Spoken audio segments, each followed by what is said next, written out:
अभी मैं नई टेक्नोलॉजी ला रहा हूँ, मैं दिखा देता हूँ आपको, अगर वो होगा तो आप दिखा देना। एक नई बस ला रहा हूँ। अच्छा, वो बस मैंने टाटा का जॉइंट वेंचर भी करा दिया, हिटैची और इसकी सीमेंस की फ्लैश चार्ज टेक्नोलॉजी है। बस की कैपेसिटी है 135 सीटर और बस जो है ये आ गई बस, ये देखो, ये देखिए बस भी आ गई। तो ये इनोवेशन है, इसलिए मैंने मैन ऑफ इनोवेशन कहा। ये 135 सीटर बस है, एयर कंडीशन। सामने एग्जीक्यूटिव चेयर है, चेयर के अंदर सामने लैपटॉप लगा हुआ है, आप वर्क भी कर सकते हो, टीवी भी देख सकते हो। और बस में जैसी एयर होस्टेस है वैसी बस होस्टेस है, और बस में चाय पानी नाश्ता भी है, सब कुछ है। सब कुछ है। और बस का टिकट डीजल बस की तुलना में 30% कम है। मतलब एक आम आदमी भी अब ये बस देखो, वैनिटी वैन की फैसिलिटी ले सकता है। ये स्टॉप पर खड़ी रही, वहां चार्जिंग है, वो चार्जर नीचे आ रहा है, 20 सेकंड में बस जब लोग तो उतरेंगे चार्ज होगी और बस आगे चली जाएगी। मतलब चप्पल पहनने वाला व्यक्ति भले ही हवाई यात्रा का मजा नहीं ले रहा है, लेकिन इस बस में बैठकर ले सर अभी ये बस क्या है, ये पहली सिटी बस है जी। अब ये बस जो है दिल्ली से जयपुर, दिल्ली से चंडीगढ़, आप लैपटॉप देखते हुए, टीवी देखते हुए, एयर कंडीशन बस, एग्जीक्यूटिव चेयर, चाय पानी नाश्ता, सो के जाओगे तो आप क्यों गाड़ी लेके जाओगे?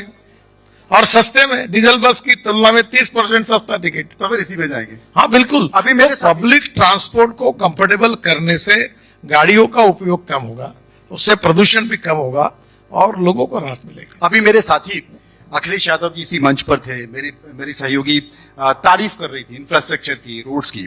तो अखिलेश यादव ये कह रहे थे कि जो इस वक्त जो लंबी लंबी सड़कें और हाईवेज बन रहे हैं वो मॉडल है यमुना एक्सप्रेस वे का। तो हमारा ही मॉडल NHAI उसी आधार पर चल रहा है। चलो वे किसी का भी हो, मॉडल तो चल रहा है ना। आप मान रहे हैं? देखो, अगर आपको सच्चाई सुनना है तो मैं आपको बता देता हूँ प्लीज। देखो, मैं अपनी बात को कभी कहता नहीं। इस देश का पहला BOT project Thane Bhiwandi bypass, ये जब महाराष्ट्र में मंत्री था तब मैंने बनाया जी। तो पहला BOT प्रोजेक्ट वो हुआ। दूसरा, उसके बाद Worli Bandra sea link project, Mumbai Pune express highway और 55 फ्लाईओवर्स इन मुंबई, ये पब्लिक कैपिटल से खड़ा करके पहला शुरू हुआ, वो प्रोजेक्ट शुरू हुआ।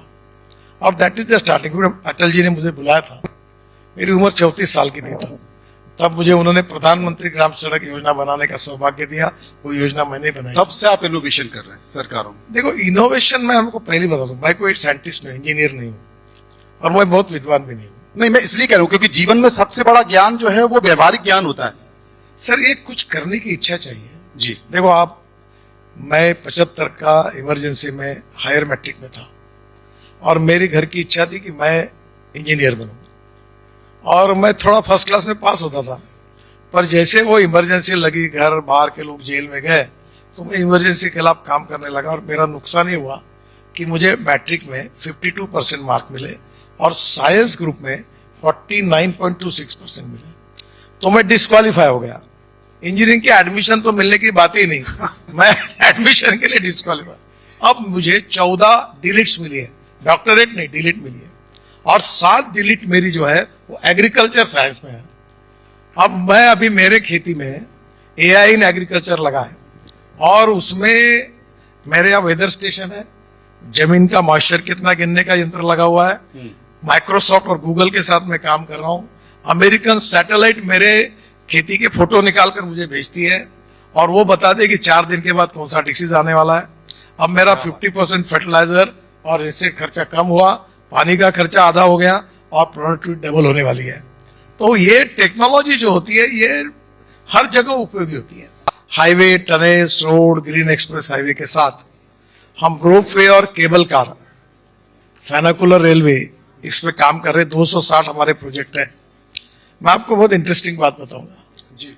कि हम केदारनाथ की रोपवे बना रहे हैं और रोपवे की कीमत है 5,000 करोड़ और हमने ऐसा टेंडर निकाला है कि 5,000 करोड़ खर्चा करने वाली कंपनी हमको 800 करोड़ रुपए साल की रॉयल्टी दे रही, हम 1 रुपया नहीं डाल रहे, केवल हमने उसको प्रोजेक्ट दिया, उसके 800 करोड़ हमको मिल रहे हैं। अभी तक तो हम सुनते थे कि जितने भी सरकारी ठेके होते हैं ठेकेदार उनसे तेल निकालते हैं, लेकिन आप ठेकेदारों का तेल निकाल रहे हैं। मुझे लगता है इसकी बड़ी काबिल तारीफ है। कि देखिए ना, 5,000 करोड़ की रोपवे वो कंपनी खर्चा कर रही है और ऊपर से हमने ये रोपवे बनाने की उसको अवसर दिया है, इसलिए वो 800 करोड़ रुपए हमको दे रहा है। ऐसे बहुत से प्रोजेक्ट्स हैं, तो मैं अपनी आइडिया बांटते रहता हूँ। आप बांटते हैं। मुझे लगता आप है देखिए, सभी मंत्रालय में आपने आइडिया दे दिया। देखो, मैं जब वाटर रिसोर्स मंत्री था तो मैंने पानी पर उतरने वाला हवाई जहाज लाया।